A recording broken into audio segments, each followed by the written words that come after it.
4 days after our last conversation, and only hours after the session is over, I revisit Senator John Marty and talk about end-of-session negotiations. Right. The only thing we heard from the governor is adopt what I want.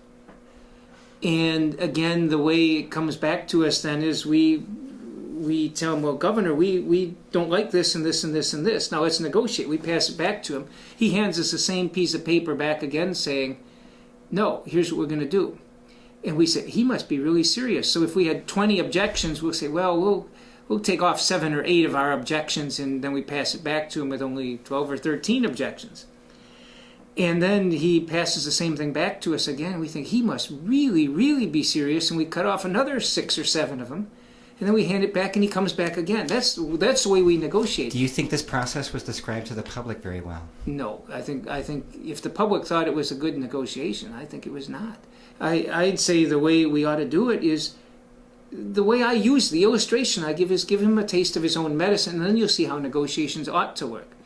And that is, if he gives us a list of 10 of what he wants and we have 20 objections to it, pass it back to him, and when he comes back with the same thing, we say, what part of no don't you understand?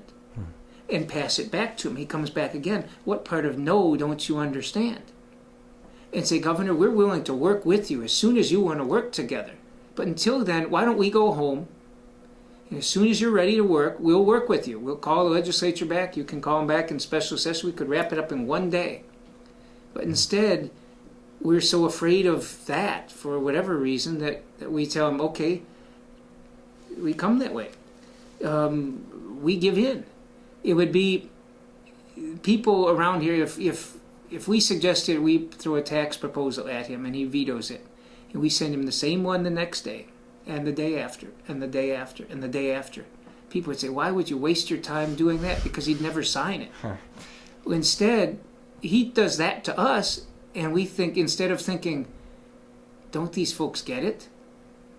I never really heard that articulated until talking to you the other night. Yeah, he in effect keeps handing us the same thing over and over, and instead of saying, don't you get it, Governor?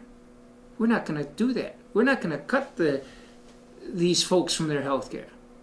We're not going to raise taxes on these low-income renters. We're not going to do this. And pass it back to him, and every time he passes the same thing, you tell him the same thing. Someday it might sink into him, but he only tells us once or twice he's not going to accept any no new taxes, except for the ones he wants. No new taxes, and we think, oh boy, when he tells us the second time, he must be serious. So why do we let him do that to us? So I guess we could have imagined this perhaps as the way he would have performed in his presidency too.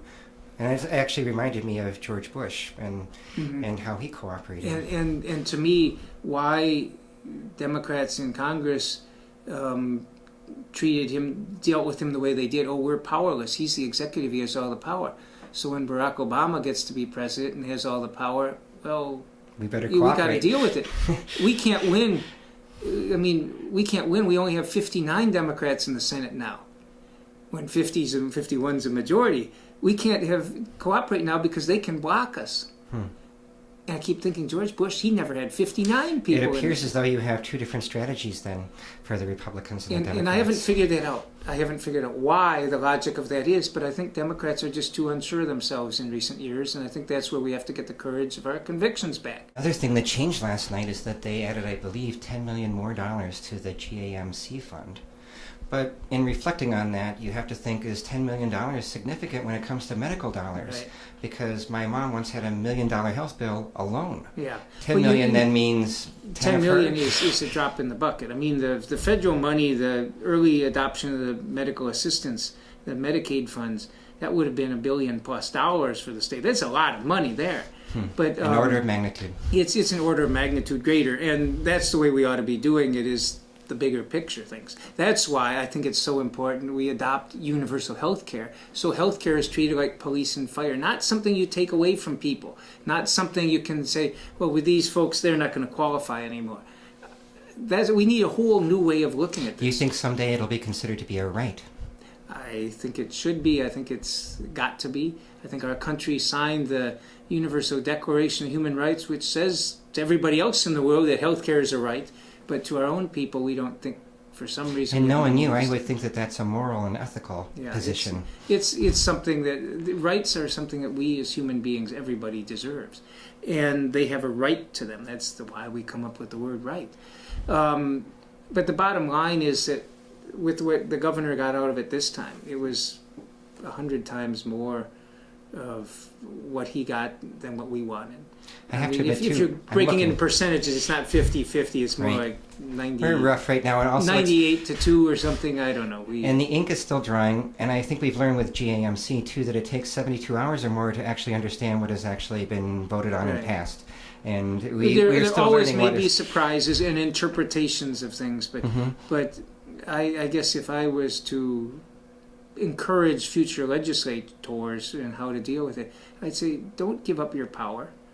Don't be afraid of things. I mean, the fear of a special session, the governor was going to call one anyway if he wanted to. To me, our job isn't to avoid a special session. Our job is to serve the public. And I just feel that the state moved backwards. 2 years ago, I was co-chair of the Commission on Ending Poverty in Minnesota by 2020. We finished that report a year and a half ago now, and we've moved backward ever since then. We're not moving towards eliminating poverty by 2020. We're making poverty 3 times as bad by 2020 at the direction we've been headed. And we don't have to do that. But it's been state policies that are making it worse. The bottom line is it's not supposed to be about strategy. It's supposed to be about people like that. And I think we did focus on strategy at the end there.